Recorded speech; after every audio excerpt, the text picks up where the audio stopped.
Hi, and welcome to Wonderfully Wired. Today's topic is about embracing the soft life. Soft living, gentle living, slow living. It has many different names. The reason I was inspired to make a video on this topic is because my best friend Adele and I were talking about it a couple of weeks ago.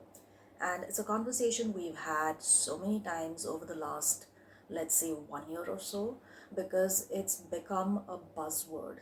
And it's almost like everybody wants to live a soft life and move away from the whole hustle culture. So we were talking, and Adele said, I really want to live a soft life. I want to embody it. I want to make sure that every aspect of my life has a softness to it. Of course, I'm paraphrasing her, but this was essentially what she was trying to say. So I thought it's an interesting topic to talk about because when we think soft life, we're thinking in terms of aesthetic. We see it on YouTube, we see it on Instagram, we see it on Pinterest boards, and we're thinking it's a certain aesthetic that we're trying to follow. Florals, cottagecore, very serious skincare routine, um, and it's more than just that. That is also an aspect of soft life, but I personally feel there's so much more to it, and there are easy ways to go about living gently, living slowly, and this also helps with allowing your body and mind and your heart to feel safe. So let's dive in. I'm going to be talking about some macro ways in which you can embrace a soft life and some micro ways in which you can embrace a soft life. So, the first big way in which you can begin to live more gently is to live a predictable life. And by predictable life, I mean you know what is coming day after day after day for the most part. Life is unpredictable, but it helps very much if you're able to sustain at least one thing that you can say is a part of your routine. So for me, I have classes and I schedule my day around my classes. And as an autistic and ADHD person, I can tell you that my classes help me feel anchored because I know when to expect the class, what time it's going to happen, how long my class is going to take place. And this helps a lot. And if you are ADHD or you are an ADHD, I can understand that it's a little difficult to follow structure, and it's because our mind is constantly looking for something new because you might get bored very easily. So try to do at least one small thing that you can say is part of a routine when it comes to a larger picture. Maybe have one meal at the same time every single day as much as you can. This way your nervous system can stay calm and you know what to expect, because living your life like you're riding a roller coaster is not sustainable in the long run. The second thing that will help you live more gently is to start saying no to more things. It's very easy to say yes. It's almost expected of you to say yes, but it helps your mental peace and your physical health a lot when you start saying no. If you are unable to say no outright to something that you don't want to be a part of, you can always say, let me think about it and get back to you. Or you could say, this seems like a great idea, but I don't know if it's going to be a good fit for me. And even if you do decide to try something, one question you should be asking is, what's in it for me? We're taught to be accommodating, especially as women. We're taught to be accommodating, we're expected to be accommodating and just take on more than we're able to handle, and do it all with a smile. So it's essential that you start saying no to more things, because there's only so much time you have in a day, there's only so much energy you have in a day. And if you're an autistic person, if you are ADHD or ADHD, you cannot even entirely bank on your energy from day to day, because your productivity is so different from one day to the next. For me, I've noticed some days I'm on fire, I can get 10 things done on my list, and then for the next 3 days, I'm like, I need a break because I might be on the verge of a burnout. So start saying no to more things. And people who understand what you're going through will continue to support whatever you're going through. And this also helps you to figure out who the right people are for you in your life. So saying no to a lot of things can help you take stock of your life. It gives you more time to just relax, and I think it's a great way to start living more gently. The third thing on this list would be to spend time with your loved ones. They could be friends, they could be family, they could be people that are interested in your well being. They want to see you do well, they want to see you happy, they want to see that you live a fulfilled life. And from this point, I would also like to go a little further and say that if you are a woman, I would highly recommend that you try and find other women and girlfriends that you can spend time with. It doesn't have to be a group, it could just be one on one, or maybe just a group of 3 people if that's all you're comfortable with. Because for me, I am comfortable hanging out with maybe 1 or 2 more people. I am not very comfortable in large social settings. I get very nervous, I feel anxious, and even if they're all people that I know, I would still prefer to spend time with them one on one, or maybe 2 people. So I understand that it's more difficult for autistic people to be in large settings, which is completely okay. Just try to be in touch with people and women who raise you up. There is so much gentleness and softness, and there's just so much that you get from, especially from female friendships.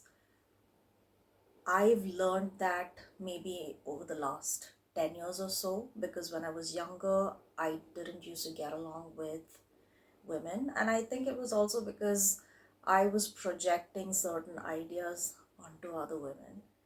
But as I've grown older, I realized that it's so important for me to have female friendships in my life. It just feels so fulfilling and it makes me so happy.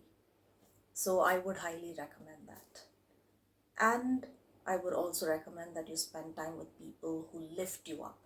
And these could be people that may not be your friends. You could be listening to podcasts, you could be listening to speakers on YouTube, it could be anybody. Maybe you're reading books that helps you feel a sense of, you feel good about yourself. So I think it's very important to try and spend time around people like that, because that makes for a very, very interesting and fulfilling life. Number 4 on my list to live a soft, gentle life is to become financially literate, understand how money works. This is also another thing that I've noticed. Women in general are not encouraged so much to talk about money. It's not something that most women are taught growing up. We're not taught how to invest our money, how to save money, because honestly, I'm not sure why, but I think it's a very, very important aspect of being a human. It doesn't matter whether you're a man, woman, you just need to know how money works. Learn the different ways in which you can save money, learn different ways in which you can invest money so it becomes more. You're able to expand your resources that way. It is so, so important. And I think a lot of times people also don't talk about money because it can be a very uncomfortable conversation. We feel a little icky around money conversations, and I'm not sure why that happens, but very essential to know how money works. And it also will help you gain a sense of independence and a sense of freedom, because you know that there's money in the bank, money in the stock market, wherever. And it just makes you a little more comfortable with maybe taking risks, and it helps a lot with feeling calm, because we do need money to run our day-to-day life, and becoming financially literate is an essential part of that. Soft living is, on the surface we may think soft living is supposed to be a very chill, uh, easy life, but it also comes with some work that goes on behind the scenes. So please learn how money works. Maybe you sign up for a course, maybe you read certain newspapers or magazines or watch certain news channels that will give you a little bit of an idea, and talk to people who know about money. So this is an essential part of being able to live a relaxed life. The next point that I'm going to talk about is employment. If you have the luxury or privilege of working less a number of hours, please take advantage of that. In India, in the last few months, we've had founders and CEOs talking about how we need to work 70 hours a week, 90 hours a week, which is just impossible. And on top of that, you're going to be working for somebody else, making them a lot of money, and at the end of the day, you just get burned out for it. So, if you have the option of working less a number of hours, I would highly recommend that.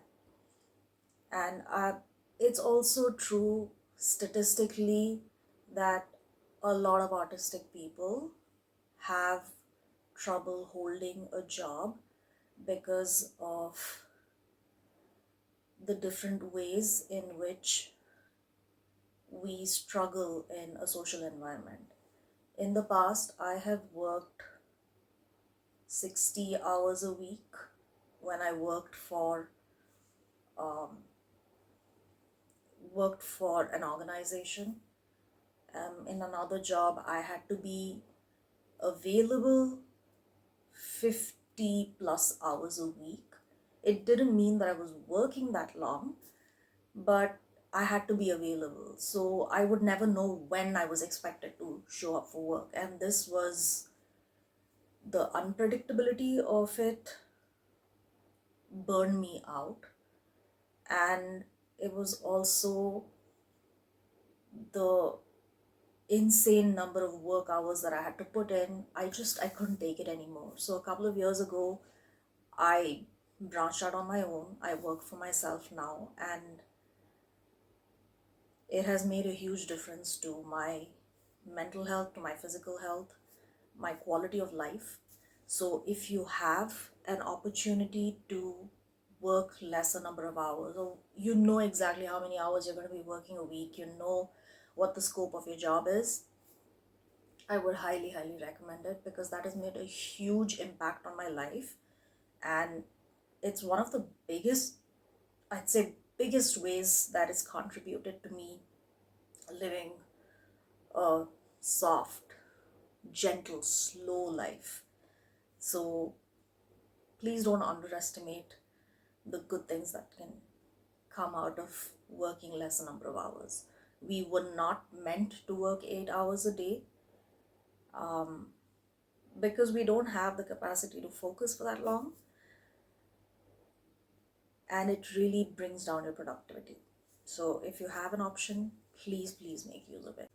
The next thing on my list to get you started on living a soft life would be to get comfortable with uncomfortable emotions. Learn to sit with your uncomfortable emotions. As an autistic person, I can tell you that I've struggled with it for most of my life. I spent almost 3 decades not knowing how I felt, because I'd spent so much of my life just suppressing whatever came up. Because I was told that certain things that I felt were wrong, or I'm not thinking right, what I feel in terms of opinion was not okay. So I learned to just suppress until a point where I just couldn't take it anymore. I was very close to a breakdown. So it's a very, very real struggle for autistic people. Alexithymia is either not knowing how you feel, or you struggle with articulating how you feel. So, one way to sit with uncomfortable emotions is to at least try to identify what sensations you're feeling. You don't have to name the emotion. You could try and name the sensation that you feel, and you're just feeling very uncomfortable. For example, when I get anxious, I feel my heart beating faster. I feel a tightness in my chest and in my throat, and I can feel my back becoming very stiff. So you're able to identify certain sensations, and your sensations don't lie. So even if someone is telling you that what you're feeling is not okay, your body will try to let you know what exactly is happening through sensations. It could feel like a pressing feeling, it could feel like a pulsating kind of feeling. Maybe sometimes there's pins and needles, sometimes there's a heaviness. So try to identify the sensation and try to focus on that. When focusing on the sensation becomes too intense, take a few breaths, or maybe stim, do large stims, move your arms, move your legs, try to get your entire body moving. So these things will help you to get a little bit more comfortable with everything that comes up, and it'll help you stay a little calm even if you're not feeling it right away. It'll help you get to a point where you can at least trust yourself enough to stay put and not run away from how you feel. So it gives you almost a muscle memory to develop a little bit of a threshold for the uncomfortable feelings, and and it makes your life a little easier because you know you've got it. The last thing on my list of macro ways in which you can get into a softer life is take your medication. Now, when we try to start living a soft life, doing all of the other things that I have mentioned on the list, sometimes we just don't find it in us to get to a point to do even a single thing. You might be so exhausted, so burned out, and you're struggling to get out of bed. You're struggling to brush your teeth, take a shower, make your bed. Sometimes you may have to look at a deeper reason. It could be because physically there is some change in your body. Maybe it's hormonal. Maybe it is,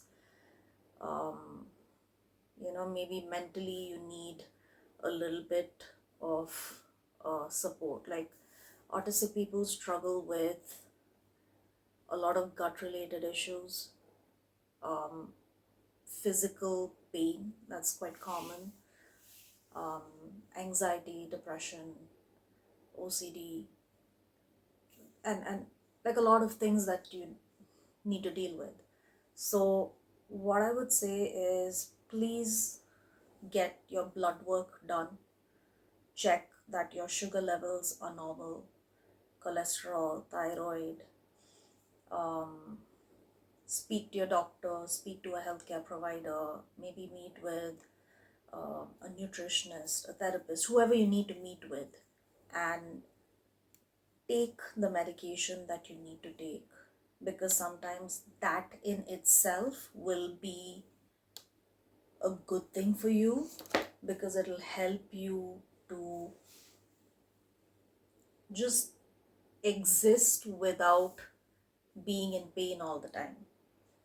There is no point in white knuckling through life, because sometimes, let's say you are slightly younger and for whatever reason you need to take some particular medication, and you may have family members, you may have friends who may say that you're too young to be on this medication. Why don't you just exercise, work out, eat healthy, go for a walk, and you'll be fine. But sometimes even to get to the point you might need to take some medication. So please speak to your doctor, do whatever tests are necessary. That'll help you get to a point where life becomes easier. And there is no shame in requiring external support. Please don't let anybody tell you otherwise. You are living in your body, you are experiencing certain things in your body, and just get it checked out. Nobody's going to be able to live your life for you, so you know best what you need to be doing. And this is a huge part of living a soft, comfortable life. Now I'm going to get into the micro ways in which you can make certain changes to live a softer life. And I think they're definitely easier than the macro ways in which you need to make these changes. So the first thing would be to dress comfortably. I'm a huge advocate of dressing comfortably. Whatever comfort means to you. For me, it is wearing loose, soft clothing that is ideal for the weather, because India is a tropical country and I need to be making sure that I'm always wearing cotton, I'm wearing loose clothes, nothing that interferes with my movement, and most of the time it looks like a baggy t-shirt and shorts. So that's the first way in which you make a micro change in your life. The second thing would be soften your environment. Get comfortable pillows. Maybe play with the textures in your room or in your home. Colors that are gentle on your eyes. Lighting that is comfortable. If you are able to, try and soundproof your room if you're sensitive to sound, or invest in a pair of earmuffs, earplugs, whatever you need to make your environment a little bit more comfortable for yourself. The next on my list would be to engage in gentle movement. It could be just some deep stretching. Maybe you want to do some yoga or qigong. There are a lot of videos available online, and just try to find ways to move your body in gentle ways, because that helps to release a lot of stress, and it also keeps you limber, which is important because you don't want your body to get too much in the way of you living a comfortable life.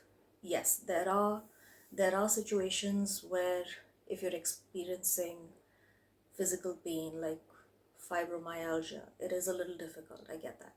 But try to engage in soft movements, try to get your joints moving. I think it's going to do wonders for you. Next thing on my list would be to find ways to express your creativity. So, creativity can be anything. Maybe you want to write, paint, um, play music, dance. For me, right now, I'm finding ways to maybe just engage in a little bit of painting and sketching. Making videos for YouTube is one way that I try and express my creativity. It could be anything. It could be anything that you think is creative. And when we say creative, we somehow a lot of times tend to slot it in very, very specific categories. It doesn't have to be. So find anything that makes you happy and try to find an outlet to channel your energy, because that's going to be really helpful in helping you helpful in helping you, sorry, my bad, is going to be really helpful in making your life a little bit more gentle. I think it's very, very helpful. I think I said helpful way too many times in the sentence. I'm just going to move on to the next point. All right, the next point would be to reduce screen time. I think we're always on our phones, we're on the computer, we're watching television. Try to reduce the number of hours that you spend doing this, because it becomes like a very, your vision kind of becomes very one pointed. It doesn't let you sort of expand very much. That's one thing. But also, it puts a lot of strain on your eyes, a lot of strain on your mind. So if you can, try to reduce the screen time. Maybe you put some reminder on your phone, reminder on your laptop or your television to just get up and, just take a walk around your room, or just walk around your house, and then you're going to come back to it. It's a big way in which you can help yourself. The next thing would be to spend time in nature. If you live in a city, it might be a little difficult to come by, but maybe you have a neighborhood park where you could just go spend some time, maybe sit on the park bench, look at some greenery, plants. If that's difficult, maybe you can keep, plants in your home. If you don't have enough space, maybe just get like a tiny pot with a succulent in it that you can keep on your table, because it's so important to find ways to spend time in nature, because it helps you to come back to yourself. Allow yourself to really, really be immersed in nature. So good for you, so good for your mind, so good for your heart, so good for your eyes. So find ways to spend more time in nature, find excuses to spend time in nature. If you live close to the beach or you live close to the mountains, see if you can just go away for a day, spend the whole day there and then come back. You will also notice that when you come back you feel more inspired to just live a more calm life. The next thing on my list would be to just lie down for 10 to 15 minutes a day and do nothing. So I learned this during the pandemic. I was reading a book by this author, Janine Roth. It was about ways in which I think a lot of us are. I was an emotional eater. So I thought, okay, let me pick up her book. And one of the ways she said I would be able to deal with the emotions better was to just lie down for 10, 15, 20, 30 minutes, however long, during the day and not do anything. Not like going to sleep, not taking a nap during the day, just lying down and doing nothing. So I've been doing that since 2020, almost every day, and I feel so refreshed. So I would highly recommend that you try it because it's fantastic. And now I'm going to talk about the last way in which you can bring some softness into your life. And I'm going to elaborate on this a little bit. Journaling is an amazing way to introspect and bring softness into your life. I journal on and off, but I used to journal mostly only when I was upset. I never journaled when I was happy or I was excited about something. It was always when I was upset or I needed to vent. So, about a week ago, I was talking to another friend of mine, Apurva, who has her own podcast about journaling, and I'm going to put the link in the description below. She's got her podcast on various platforms. She's also there on Instagram, so I'm going to link her handle as well. She has been journaling for more than 20 years. And I was listening to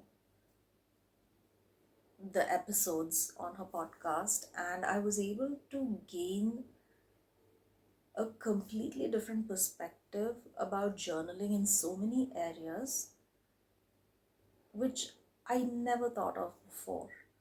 And the more number of people that you are in touch with, the more perspectives you get. So I found all of the episodes on her podcast so inspiring because there are so many ways to look at one situation or incident. So, journaling is, like she mentioned in one of her episodes, journaling is not just about writing, it's also about a way to listen to yourself, which I thought was such a wonderful lesson to learn. So, when you journal, I think it also gives you the space to express yourself and also find ways in which you want to make a change in your life. And I think it's a very, very helpful tool to introspect, to learn more about yourself, to express yourself. And I think that's another amazing way in which you can find your life becoming a little softer. So I think these are the small ways in which you can make some of the changes to bring some gentleness into your life. So if there's anything else that I've missed on this list, because there's so many ways, these things that I've shared are only my perspective, and I'm sure there's so much more out there that I haven't come across, because again, the more people that are there, the more perspectives we get. So if there's something that you'd like to share with me, please drop a comment. I'd love to have a conversation with you. And thank you so much for being here. I am so grateful that you're here, and I will see you in my next video.